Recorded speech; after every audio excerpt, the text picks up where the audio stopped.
Bom dia! Aqui estamos nós juntos outra vez. E hoje nós vamos relembrar um pouquinho os conteúdos que nós estudamos nas últimas semanas.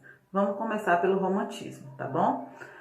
Nós trabalhamos romantismo na Europa, romantismo no Brasil e depois trabalhamos o realismo. Vamos lá.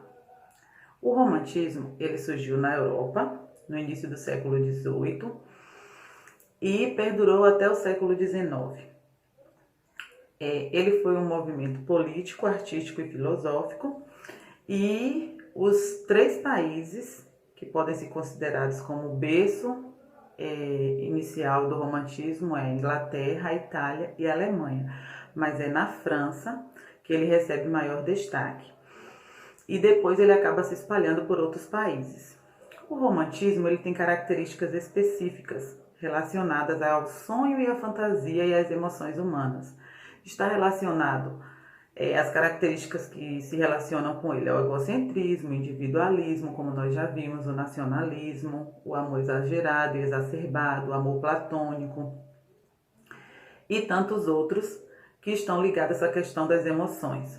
Nós vimos o seguinte: dentro da literatura, ele teve maior destaque por retratar nas obras dos artistas as questões da imaginação e da idealização, não só da mulher, mas das coisas também.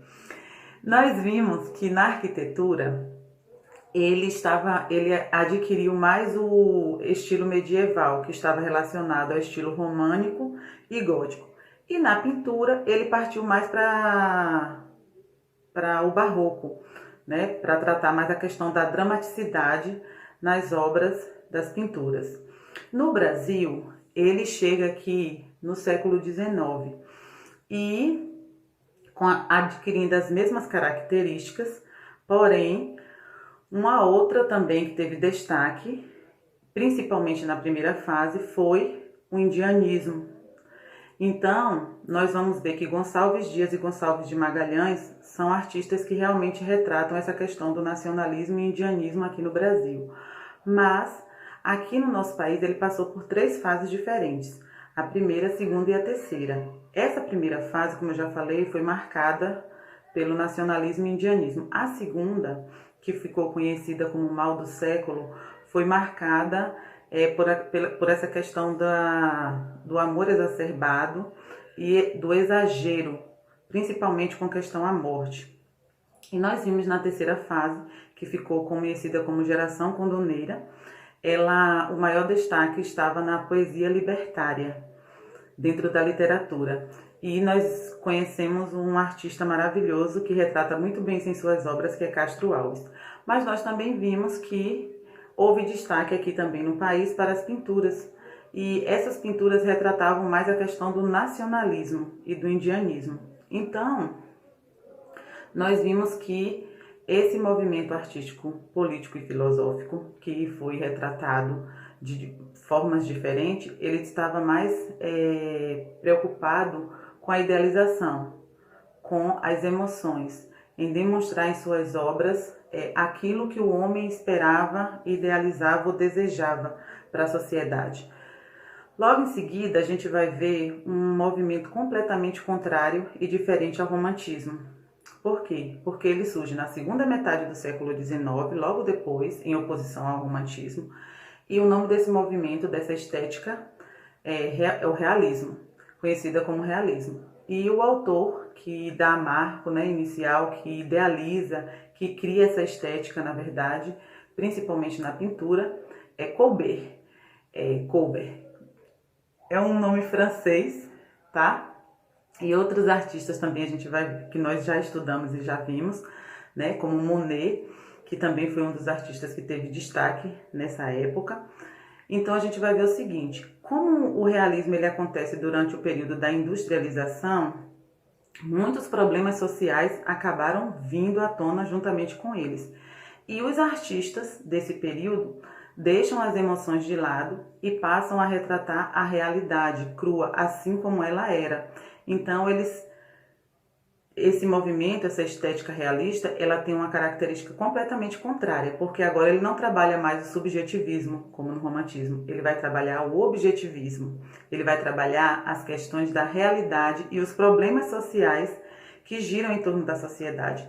Então, todas as obras estão voltadas para isso, para as questões sociais e realistas. Então, é uma estética simples, robusta, mas que trabalhava a realidade das pessoas tal como acontecia, como era de fato. Então, eles não idealizavam, eles não imaginavam e nem trabalhavam a emoção. Ele trabalhava o racional, a razão. Então, nós vimos que foram períodos completamente diferentes, mas que tiveram seu destaque dentro das artes, da literatura e também da política. Por quê? Porque eles retratam e envolvem problemas que aconteciam na sociedade naquela época. Então, espero que vocês tenham aproveitado bastante a aula, tenham aprendido bastante sobre o conteúdo. Se tiverem alguma dúvida, pode entrar em contato para tirar essa dúvida. E se quiser relembrar um pouquinho dos conteúdos, é só voltar nos vídeos também anteriores e analisar com mais detalhe tudo o que foi retratado, ok? Agora que a gente já relembrou um pouquinho o que nós estudamos nessa unidade, eu gostaria de deixar um recado muito importante para vocês. Primeiro, eu quero parabenizar a todos os alunos que foram extremamente responsáveis e organizaram e conseguiram executar todas as tarefas propostas durante essa unidade, na disciplina de religião e nas demais disciplinas também, claro. Mas ainda existem alguns alunos pendentes, com atividades atrasadas, que não entregaram. É claro que existem muitos motivos para que isso acontecesse, inclusive às vezes é a conexão com a internet, que estão muito mais além do que irresponsabilidade ou falta de interesse e compromisso. É por isso que eu estou dando oportunidade a você que ainda não fez a sua tarefa, a você que ainda não conseguiu executá-la com êxito, para entregá-la durante essa semana. Eu vou abrir uma página de atividades essa semana. Como é que vai funcionar? É uma aula normal, como se eu estivesse passando uma tarefa para você, só que na verdade é para receber aquela atividade que você está me devendo, aquela atividade atrasada, tá bom? Então não deixe nada para a última hora e nem fique prejudicado na unidade. Corra atrás, dê uma olhadinha no iClass. O que é que está faltando você me entregar? Faltando você fazer, executar, faça, porque todos nós somos capazes, tá? Todos vocês são muito inteligentes e precisam fechar a unidade com chave de ouro, assim como vocês são, tá bom? Pessoas de ouro. Amo cada um de vocês, tenham um bom dia, beijos e até a próxima.